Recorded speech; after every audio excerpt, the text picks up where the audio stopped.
it's been a long time, but we had him in our old office. Mm-hmm. Kevin Smith. It's been a while. In studio. We tried to put that in a movie, and they were going to charge us $45,000 to go. It's been a while. Just that? Yeah. It was in the cartoon movie. Yes. Yeah. But that movie. Nobody saw. Yeah. So we got that under the radar. That's the secret. Keep that fucking shit quiet. You're just ruining it. We're gonna have a little fun today. We're gonna do a nerd hot take, like I guess draft or rankings. Yeah. But Clerks 3.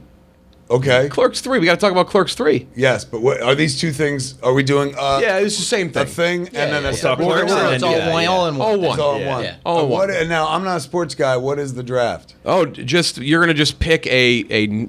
You'll go first. Go in order. It's like just so we don't pick the same with your thing. pick. One of us goes, and then you kind of go around. Now, when you presume that I know what the fuck you mean about, you'll go with your pick. What the fuck is that? So we're doing nerd hot takes, kind of inspired by Randall and Clerks 2. Because, you know, his Return of the King, Return of the Jedi thing. Totally. A hot take being you don't like Lord of the Rings. I also don't like Lord of the Rings. We're the same on that. So that's what it is. So that's a hot take. We'll go first, and then we'll let you. You'll see how it goes. We'll learn as we go. This doesn't sound like a draft at all. It's going to be like a couple I thought a rounds. draft was like, I pick this guy. You pick this guy. Yeah, so like you're picking your take. Yes, you're picking your take. So you're not picking a guy, you're picking a take. Picking You're picking your take. All right, now I follow. But Clerks 3. But it's all Clerks 3 oriented. No, we got to talk Clerks 3 first. first. Oh, all right. There you go. We got to talk about the reason you're here. Done and done. Clerks 3, folks should go see it now. It's on Fathom. He Event saw it. screens. I went You saw last it? night. Yeah, You dig it? Where'd you I loved see it. I went in Clifton. How was and that? It was actually fantastic. So it was a packed theater, and one of the B production assistants was there wearing their Clerks 3 production thing. So they were rock stars. Brought a huge crew with them, and during the credits, they were cheering when they saw their name. And that everything. fucking It was rocks. awesome, though. I really loved it. Thank you for that. Yeah, it's a real. I've been on tour with it. You can see it on Fathom Event screens until Sunday, but I'm touring with it until Thanksgiving on the convenience tour. So every night, I get to watch it except this week because we cleared out for Fathom. I get to watch it with 1,000 to 1,500 people, man, who are hardcores. Mm-hmm. You know, and you're talking about people who've overpaid to see the movie. It's like $50 or something like that. So even if the movie sucks, they're like, this rocks, because they're out on an expensive night. And for me, it's bliss because I stand behind the screen, and that's where all the love goes, right? Like everyone's laughing in the direction of the screen, the affection, everything goes forwards. So I'm right behind the screen, like fucking Tony Stark when the Jericho bomb goes off. Just fucking waves of appreciation. So it's been absolute bliss. It seems to be an emotional journey for a lot of cats. Yeah. Everyone's going in looking for the funny, and we give them the funny for the first hour and change. But then in the last the last third, we give you a Clerks movie nobody would have expected, in 1994, in 2006, or even fucking in 2022. It's just we go a different way with it. I couldn't give you the authenticity that I could give you in the first one, in as much as that was a movie about boots on the ground experience in retail. I don't have that anymore. You know, I used to be the guy dealing with fucking Karens and shit. Now I'm the guy that owns the store, so if an employee's like, this job would be great if it weren't for fucking customers, I'd be like, you're fucking fired. So, I can't give you that experience. You know who can? If I was going to make an authentic Clerks 3 that was like the first Clerks, I wouldn't even do it. There's that guy on TikTok with the mustache who does the IKEA things. You ever watch those? Yes. Dude is legit brilliant. That's Clerks. That's the modern Clerks. He does it in 60 seconds. And I'm like, fuck, that's fantastic. I can't do that anymore. So in lieu of that, I had to find some authenticity to shove up the movie's ass so that it plays, so that it feels real. Second Clerks, predicated on nothing. I love that movie, but it's made up, whole cloth. It's a fan fiction, Dante and Randall fan fiction. Clerks is literally my life with just people's names changed. So that's why it feels authentic. It feels authentic because it was made by a guy working at that convenience store who turned the camera off while shooting to ring you up and then fucking turn the camera back on to make the movie. So since I can't do those things, I figured I can still replicate the formula that made Clerks to me what it was, which is I'm just going to take my life and change everybody's names.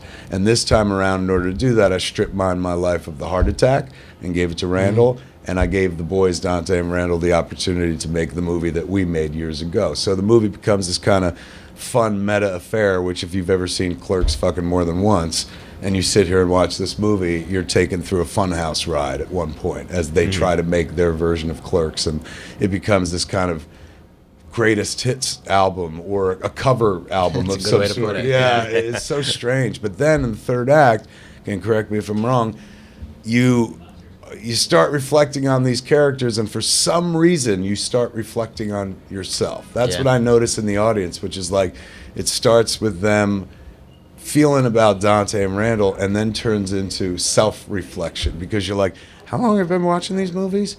And they're old, and how old am I? And wait a second, what's the message here? Holy shit. So the movie tends to leave you with a lot more than you expected coming in. I feel like we deliver the movie we promised in the trailer. Yeah. But then we give you a secret second movie, which is like, oh shit, that was worth the effort. I'm a cry guy. I'm not afraid to admit. There Yeah, were you tears. are, yes. There were tears last night. I walked him out of Endgame. I walked him out of Endgame in tears. It is very much Only our version of that. I was You're only Endgame. not in tears with Endgame because we cried at the press screening 2 days before. So I'd already, we were watching. We had already seen it. So we're just watching Robbie, waiting for his reaction for everything. I cry every fucking time. I saw that at the premiere. I saw Endgame at the premiere. Chris Hemsworth was like, he shot with us that day for Jay and Silent Bob Reboot. And then I was like, what are you doing tonight? He's like, I'm going to the premiere. And he's like, you going? And I was like, no. He's like, you want to go? And I was like, fuck yeah. And so I got to be one of his dates, one of his harem, if you will. And I saw that shit with everybody at the premiere, man, and fucking bawled like a baby. Yeah. We saw you actually at the Infinity War screening here in the city. Yeah, at 42nd. That was the one where fucking when Tony got stabbed, I'm gonna say, You were like, in, no! Yeah. You were in a different theater than us, actually. Yeah, you were so in the we one weren't. next to- Yeah, yeah. they You split might have us heard up. me in the other theater. I was so upset.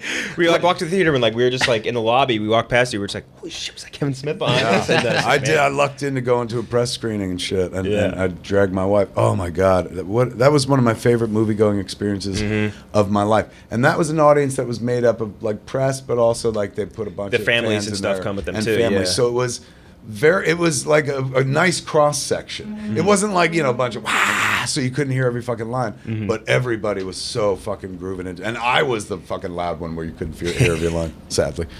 Robbie, I know you wanted to ask before we get into our nerd hot take. You wanted to ask about the Clerks question for you.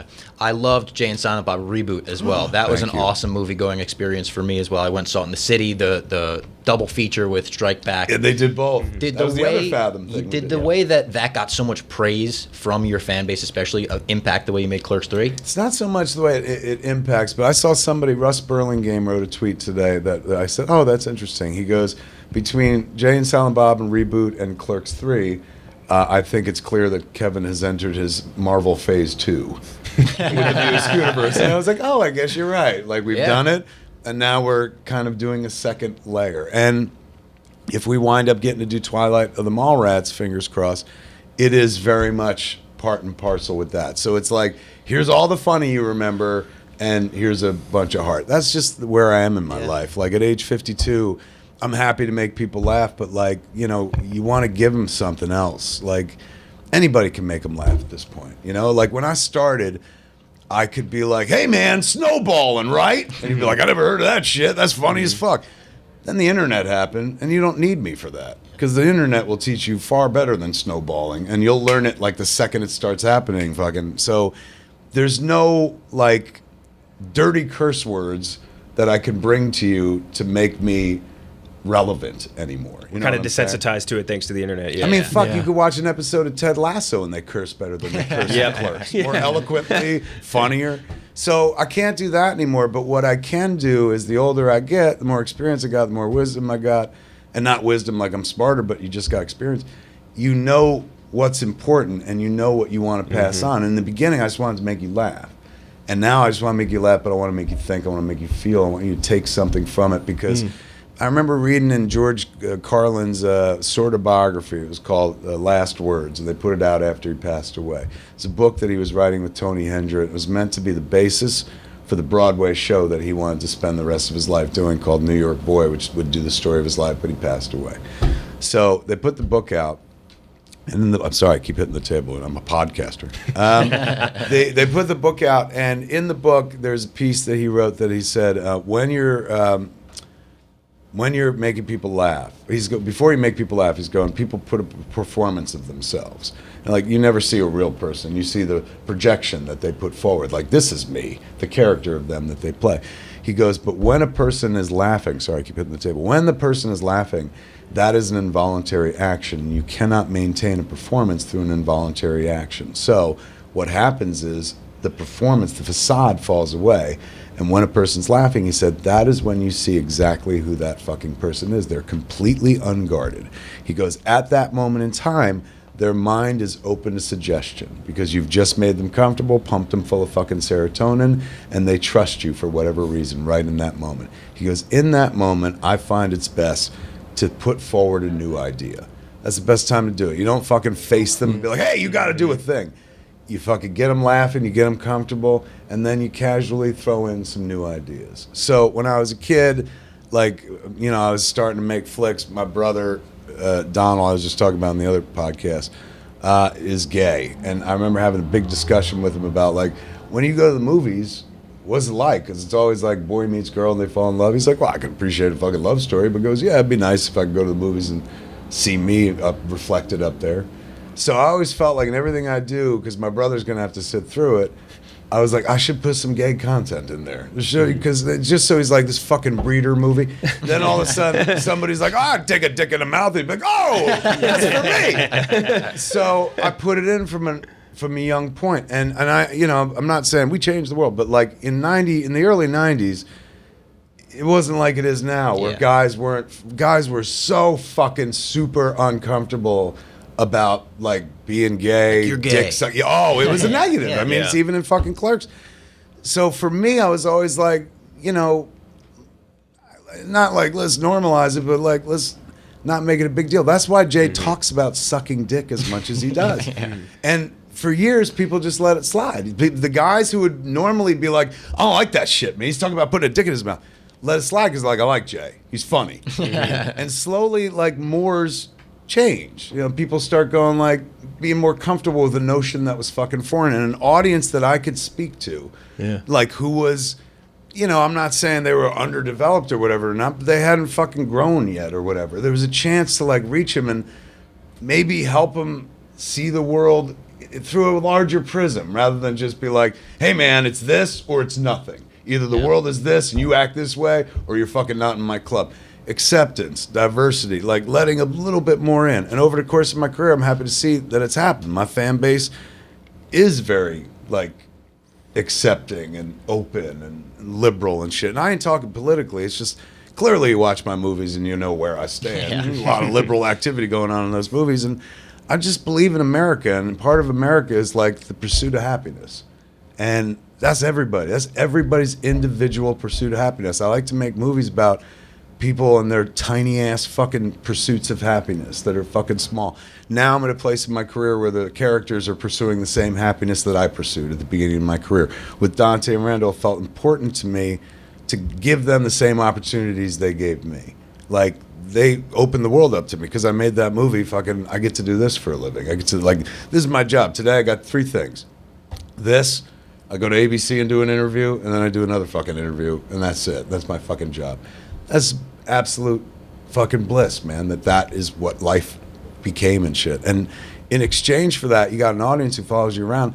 You want to give them back because they give you this life where you don't have to work anymore and shit. And now I could give them the money, but I need the money, so fuck that. I keep the money. But you want to give them something else. You want to impart a good idea, something they can take with them forward in life.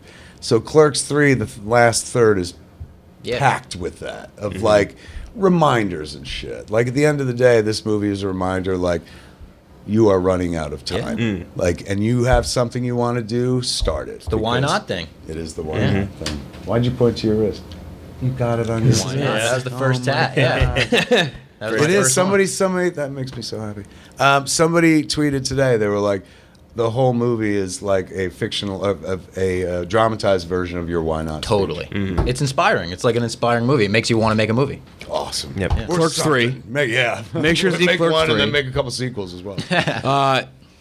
We have 50 minutes. We got to do a little rapid fire, but Nerds, by the way, we just got our Andor screenings in our email. Oh, and I shit, just- did we? Shit. Geeked out a little bit, yeah. That shit looks good. We got 15 Let me tell you, minutes. Let's just watch the first 15. Show, I was Shit. like, whatever. That's Then what we I saw said, the yeah. trailer and I We're was waiting like, for these forever. How am I not Yeah. watching this already? All right, so we'll start down here. You can get a sense how we're gonna do this. I'll go Ken, Jack, Robbie, and then you'll get back-to-back picks. And we'll do a snake draft. My first nerd hot take. All of the Star Wars prequels, I guess I could have done this in a positive spin, but I'll be negative. All of the Star Wars prequels are worse than all of the Star Wars sequels. I think all the sequels. All the prequels are worse than all of the sequels. So If I rank all the Star Wars movies, chronologically, I guess. yeah, I think all of the prequel movies People will be are upset worse than the about you sequels. ranking I Skywalker think above I'll say Revenge of quick. the Sith. I think the moving of the goalposts just because Dave Filoni and company made a good animated series that made the prequel characters a little better. I don't like that. I think that's great. I enjoy the prequels. I'm a big Star Wars nerd. Right. I have a Dexter Jetster toy in my office, but I enough. think the Cuts prequels. props. Yeah, I think the prequels are all worse than the sequels. And that's the Lucas prequel. Yeah, Yeah. Granted, we're a Last Jedi positive podcast, Yeah, so that all is of us worth like noting. that But that's my Right. all right. It's my first take. How do you guys exist as a Last Jedi positive podcast tough. on the internet? It's tough. Not easy. Kevin. I'm still taking Yeah. shit from being like, No. I like that movie. You were one of us, and now you're not. I can't tell you how many times across the last 5 years that I've been told by angry internet fans or non-fans that I am no longer one of them. I'm like, one of bitch, us." I laid the fucking track that you're traveling on. You fucking nuts. You're not one of me. I've been doing this since you were cum, you fucking idiot. Oh, my God. All right. For my one, I'll go with the Harry Potter one because Harry Potter was big to me growing up. Went to all the book releases as a kid with my mom. Went to all the movie releases, but my mom would let me play hooky for that. And Lord of the Rings, those are the only two things. Did you read the books? Oh yeah, I went to all you- the book releases like midnight. Like To get the book drop? Yeah. Yes. It's So I was adorable. big on it. That's my, adorable. My biggest takeaway from it, though. Did you see Curse of Child? No, I didn't really do much stuff with any of the The Fantastic byproduct Beasts or stuff. yeah. Yeah, I haven't fucked with Fantastic Beasts either. No, this is a And very I love Dan Fogler, who's in it, but like it's in order to capture me into that world, you needed Harry Potter. or not like Dumbledore in the third one. Yeah, like you yeah, needed yeah. like a hook to carry me over. Yes, exactly. And my takeaway from Harry Potter is that I think the early Harry Potter movies, the ones when they're kids, Yeah. are better than all the ones in the middle until you get to the end. So I think Deathly Hallows 1 and 2, very good. Everything between that is not nearly as good as I think Sorcerer's Stone and Chamber of Secrets. I think that those movies, considering how young the kids were and all the other actors surrounding them, awesome. Really take love that. them. Really established the world too. I'm going to go with a Marvel one with mine, and this is probably going to piss some people off, but I'm going to go with a bit of a positive one. Thor 2, widely known as the worst Marvel movie. Wait, I don't Ragnarok? think... no, No, Thor Oh, 2, Dark World. Yeah. I don't think it's that bad. I said it. The fact that that's a hot take is so funny because that is a hot take. It is. Yeah. You'll piss somebody It's off. at the bottom of everybody's list. There's a lot of good Loki stuff in that movie. Thor's pretty good in that movie. Christopher Eccleston hated making that. Yeah, movie. Chris. He I hated just think about making Chris it so Eccleston talking much. about putting on all the Yeah. makeup to be. He's like, I hated this Malekith, shit yeah. so much. Who? Chris Eccleston played like the The Dark Dark Elf. Elf? Yeah. hated it. He didn't He's like, never again. And then Ragnarok was good. He's like, maybe. yeah, maybe I'd do it again. Yeah. All right. All right, okay. so now it's your turn. A hot Hot take, take. for us. Controversial. I mean, you can do two in a row. I was gonna You say, get could two in kick a it row, off with too. the Lord of the Rings one. Yeah. because that's what So- inspired the whole thing. But I would have to have an original. If hot you take wanted on it. to, yeah. Let me think. I'm just trying to think what my hot take It's is. about to be like The Hobbit is awesome or Well, something. I mean, like I had accidental hot takes without even knowing about it. Like this year, I tweeted like, "Hey man, I don't see why." Or I was on Fat Man Beyond, I think, and I was like, "I don't see why like fucking Spider-Man couldn't have been nominated for one of the 10 Oscars and shit." Spider-Man should have been That's a good hot nominated. take. So that's my hot that's pretty take. good. That's a one. good hot Spider-Man take. should have been nominated for one of the 10 Oscars. I don't say it should have won Best Picture, but it should have been nominated for one of the 10 Best Picture slots, and here's why. Used to be 5 Best Picture slots. They extended it to 10. Why? Because the year of The Dark Knight, people were like, how come The Dark Knight ain't nominated for Best Picture? It's a mainstream movie, sure, but like, why not? And the Academy was like, you know what? You're right. We're going to add more fucking slots. So they upped it to 10 for movies like Spider-Man No Way Home. And they didn't include it. I wasn't like, oh, shut this shit down. But I was like, oh, they easily could have included that and should have. It was a fucking cultural event. Yeah. That, brought together decades of filmmaking. Even if you weren't a Spider-Man fan, you have to admit that was Oh, a yeah. pop cultural event. And for it to not be acknowledged with just a nomination, 1 of the 10. Now, everyone online tries to counter me, like, well, what would you have dropped from the list? Fuck you. This ain't about that. Don't fucking turn it around. I'm just saying it should have been on the list. Yeah, you're not the guy that's taking shots at other movie makers and I'm also right not now. the guy going to be removing. Tell you what, make it 11. Put that fucker on there. There you go. All right, All right, now Snake, it's yours again. back with you. Yes. You get a second. So I go hot take. again. Okay. It's hard to All think right. about. Here we go. I'm going to argue that. How many Toy Stories have there been? 4? 4. What's the one where they all almost get burned alive? Toy 3. Story 3. I would argue that Toy Story 3 is the finest Toy Story movie ever made. For that scene alone, where they're all about to die. That one crushed me. That Schindler's Toy Box, I call that. Literally, yeah. It was a horrifying, gripping, but emotionally honest look at the end. And that's something in a movie. That's something they go out of their way not to do. Like, they'll kill motherfuckers in movies and stab them and shoot them and shit like that. Death is not a big deal. But when they fucking show you how you're going to feel when the inevitable is approaching, and I don't mean like you're going to fall into a garbage compactor, but the look on all those faces of those toys as they realize we are going to die and then got calm and then fucking like held hands and shit. One of the most beautiful moments in cinematic history and formative for a kid. They don't give you shit like that. Like the old Disney movies, they give you shit like that. They kill Bambi's mom, and you're like, deal with it, motherfucker.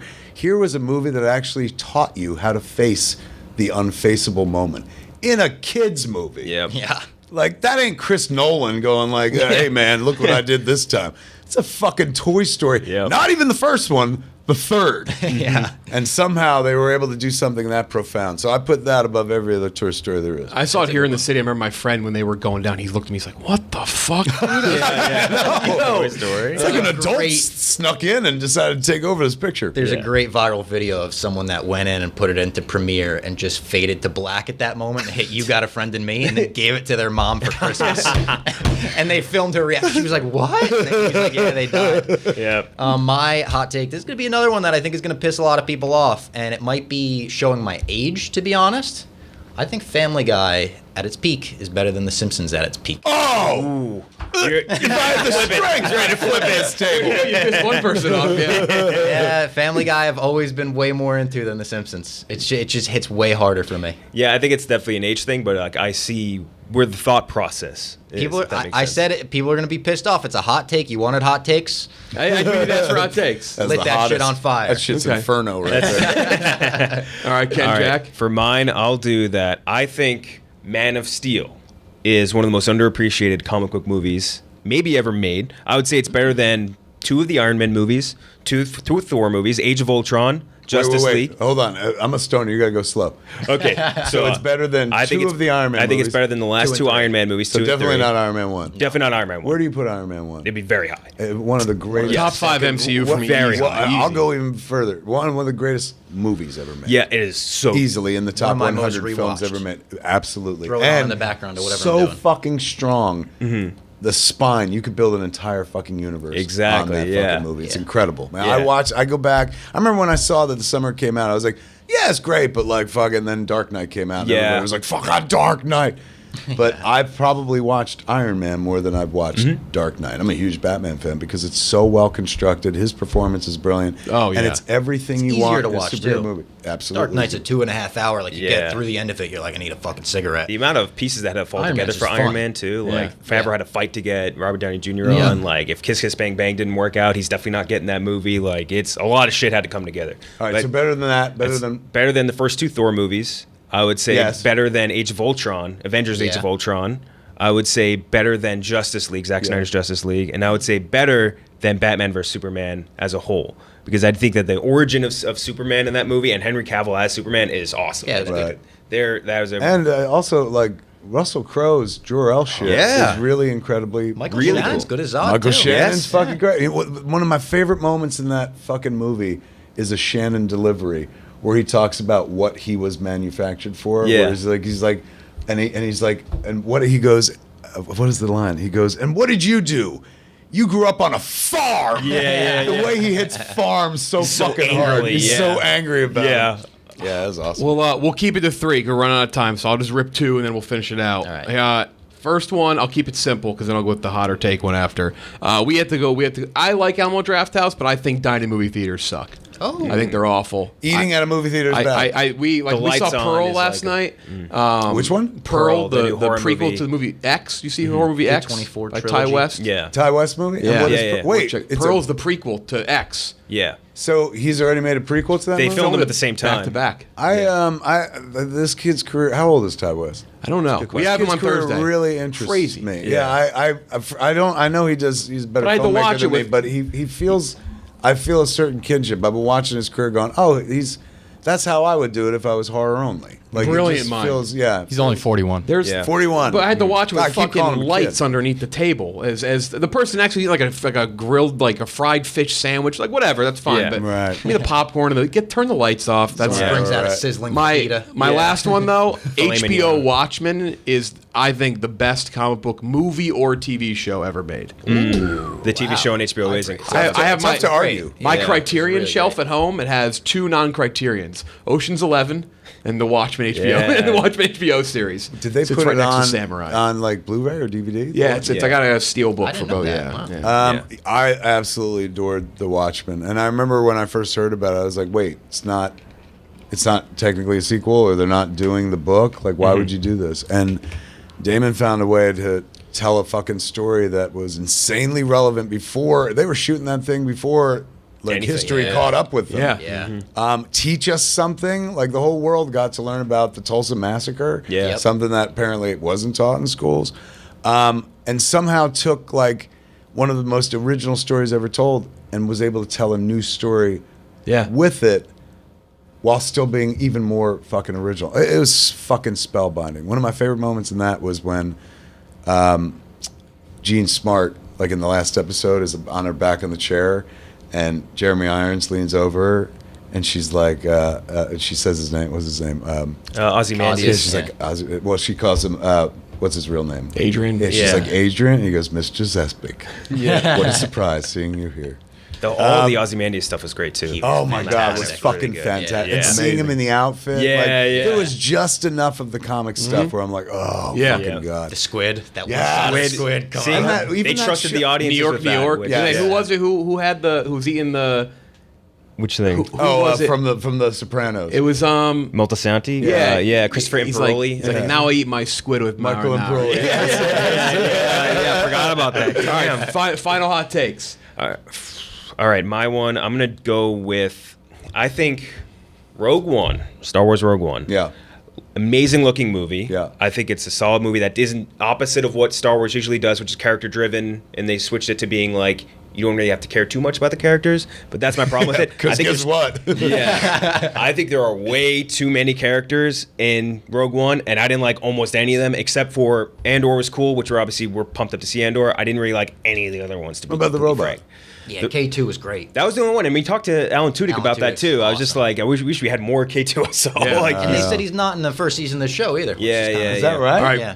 yeah. Being yelled at the rapid fire. All right. Lost had a good ending. I know Oh, people more don't Damon like Lindelof. Lost. This is we're just I carrying think Damon The Lindelof's Wheel, water I now. think Lost had a beautiful ending. Them in the purgatory. It's kind of like facing, life and death. Them waiting for each their other. Toy Story It 3. really made me cry. Yeah. Last one. Do you have a Star Wars? Can you end us with a Star Wars hot take? I know that's them defeating the purpose. Let me but- find a Star Wars hot take that I have. Because it's not hot to be like Empire is the best of the saga. Let me think. What would be a good Star Wars hot take? I feel like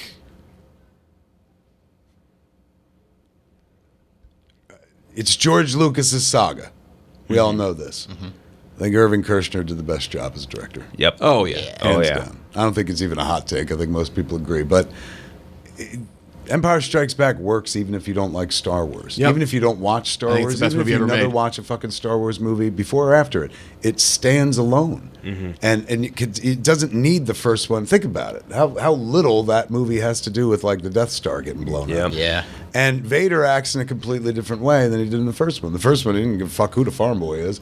Second one, he enters the fray looking for Skywalker. So you don't really miss anything whatsoever. Yeah. Not One a of very one hot for me. take. Warm take. One of one for me. Give me one. Clerks 3. Check it out quickly. If I'm Hottest just gonna take, do quick. Wins of Winter is actually going to be released before George kicks the can. Oh shit! Damn, that's a hot one. What a that's a damn. Thank you Beyond so hot much. take. Burning hell take. Never gonna come out. Never coming out. Thank you so much for coming in. Thanks for having us. Next Fun, time you're kids. through, we gotta Done and done. I have you talk back movies again. all fucking day long. Yeah. Thank you for going, Les. Of course, yeah. It means the world, man. We're amped to see it as well. Cannot wait. Yep. Clerks 3. Kids, thanks. for Crazy. Of course. Thank you. Thank you so much. That was awesome.